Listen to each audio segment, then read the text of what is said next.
goes another mini. We're at 9,600 feet elevation.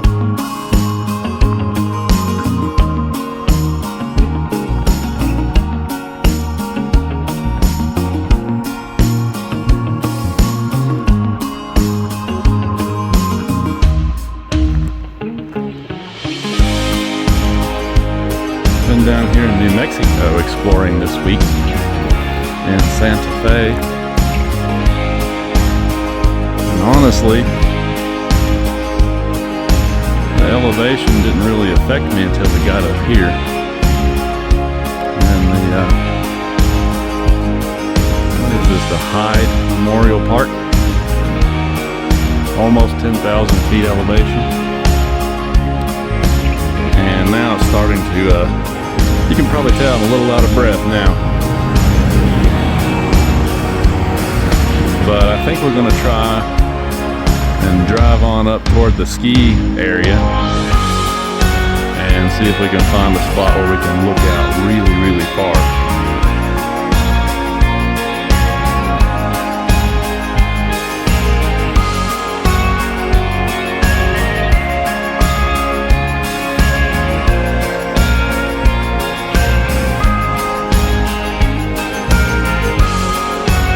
Gotta go over here so I can get a good view. Wow.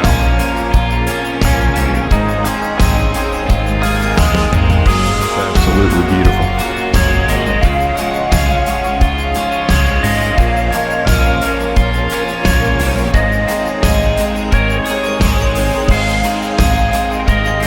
One of the things I've noticed up here at 10,000 feet above sea level is that the vehicles that come up the road are really struggling. You can tell those ones that are naturally aspirated, you know, up here the air is really not very dense, so it's hard for them to make as much horsepower up here.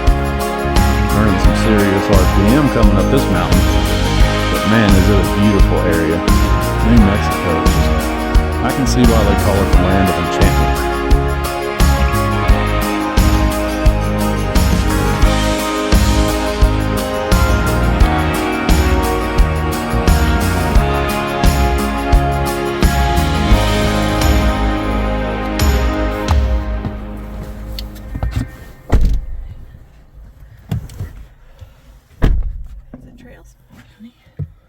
Yeah, it's a good thing. It's been on some rough roads this week.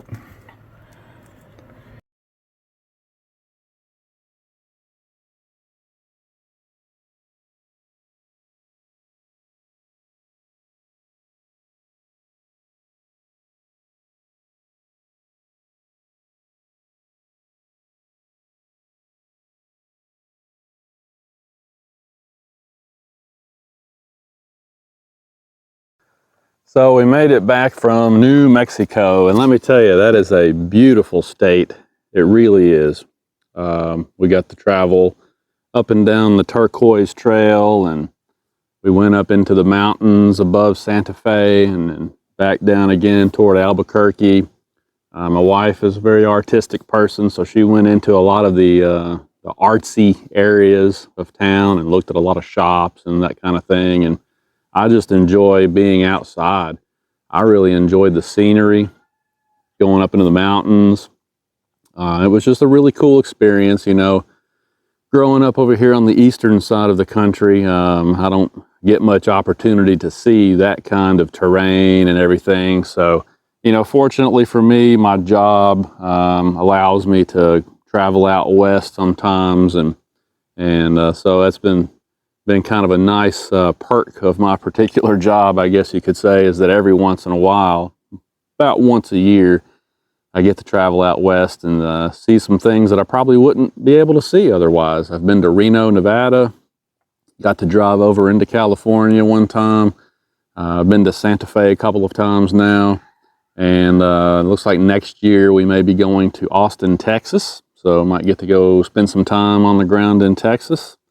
So anyway, it was a fun little vacation last week, and but we're back home now, back to the grind, and back to the work that has to get done around here. Unfortunately, it is September, and here in Kentucky, September is our really dry month of the year. We haven't had any significant rain in weeks, and there's no rain in sight. And the grass and everything around here is just drying up. Everything's turning brown. Trees are already starting to change colors. Air's getting a little bit cooler, so you can really tell that fall is almost here. And one of the things I have to figure out what I'm going to do with is down here in the back of my property, I've got an area that I cleared off. I removed all the invasive, invasive bushes and brush that grows up around here. We call it honeysuckle brush, but it just takes over a forest and chokes out all the hardwoods because it can grow really fast and the hardwoods can't. So I've got an area down here where I cleared out all the honeysuckle. If you've been watching the channel for a while, you've seen that area. And I got some grass seed going in there, but it's been a difficult spot to grow grass because in the fall, I've got a lot of mature oak trees back here. And when they dump their leaves, it covers the entire area back there in a layer about that thick with leaves, just thousands of square feet just covered in leaves, and it chokes out all the grass. So when spring comes back around, I end up having to re-sow all of it. So I'm trying to figure out what I'm going to do with that. And another thing that I'm thinking about is maybe taking my Suzuki ATV and trading it for a UTV that could be kind of dual purpose, could still go hit the trails and have fun on weekends and that kind of thing. But I could probably put it to work doing more chores around the property here. So I don't have to, move the big pickup truck around, and I don't have to use the tractor all the time, just maybe a UTV with a little bed on the back that I could use to do some jobs quickly. Kind of looking at those right now, so we'll see how that pans out. But anyway, just wanted to show you what we got to see out there in New Mexico. If you've never been out west, New Mexico is a good starting point. Beautiful out there, nice people. The cost of living, from what I'm told by the locals out there, is relatively low, compared to other areas in the West. So you can go out there and you can vacation for a relatively small amount of money compared to going to some other places that you could go. So it's a good starting point. You got to go check out New Mexico, go see the desert, go up in the mountains, just spend some time out there. It's really cool. So anyhow, that's all I got for now. We're going to do some more off-road kind of stuff pretty soon, and I'll keep you updated on that. As always, thanks for watching, and we'll talk to you later.